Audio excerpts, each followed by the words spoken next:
For today's video guys, i-share ko sa inyo ang tinatawag nila na Chania Choli na damit na to guys kasi malapit na ang festival dito sa India na tinatawag nila na Garba Festival. Sa October 2 na po. Alam nyo ba guys, taon-taon nila siniselebrate ang Garba Festival dito at taon-taon din silang bumibili ng ganitong damit guys. At hindi lang isang araw yung magsusuot sila ng ganitong damit ha. Isang linggo silang magsusuot nito guys. Iba-ibang style. Kasi gabi-gabi silang magdamagan, magsasayaw doon sa function guys. Meron na rin ako guys, pinatahi ng aking partner. Bumili kami ng tela sa surat at din pinatahi. Medyo mahal talaga siya, pero papakita ko sa inyo guys pag nakuha namin siya bukas. Ayan na po. Siguro dito yung mga price is nasa 4,000, 3,000. Hindi ko lang sure kasi yung sa palengke, yung tinanong namin doon is 7,000. Ayaw ng partner ko kasi bumili dito, pero gustong-gusto ko yung mga design nila dito sa gilid ng kalsada guys. As in kaysa doon sa pinili ko.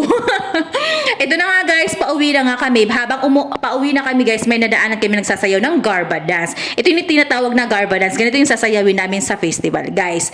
Kasi nagsasayaw sila para kang Ganpati Bapa para dalhin na sa ilog si Ganpati Bapa at ilubog na po doon yung Panginoon nila. At dito na nga kami sa palengke guys. Mamimili na ng gulay kasi nga nag-grave ako ng yung ginataan siya na kalabasa at sitaw.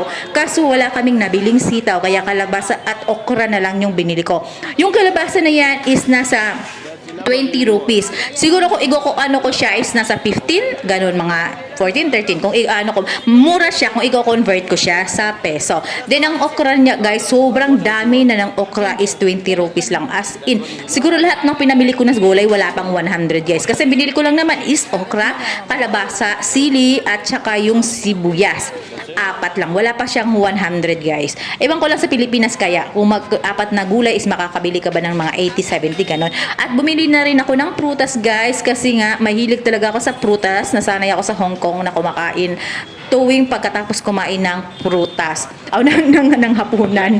Ayan, bumili na ako ng papaya, ng orange. Then, bago nga kami dumiretso ng uwi, is nadaanan namin tong panipuri na street food guys. Bawal sa masilan. Sabihin ko po sa inyo, ayan po yung in-order ko guys. Yan lang po.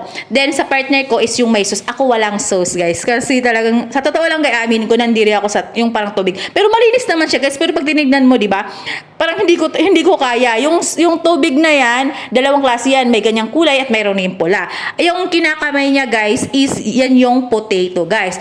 Tapos binubutasan yung bilog, nilalagay yung potato doon. Tapos nakita nyo, sinawsaw niya yung bilog doon sa tubig, di ba? Siyempre, yung kamay na yon, inas nandun na, nasawsaw na rin, di ba? Kaya nga sabi ko sa inyo, bawal sa masilan. Buti nga pinayagan na nila akong kumain sa street food. Kasi nung unang bagong dating ko dito, hindi pa talaga ako pinayagan nila. Kasi nga daw, baka daw, mapano nga daw yung tiyan ko. Ayan, nasarapan naman ako dyan guys. Sobrang sarap. Thank you for watching and follow for more.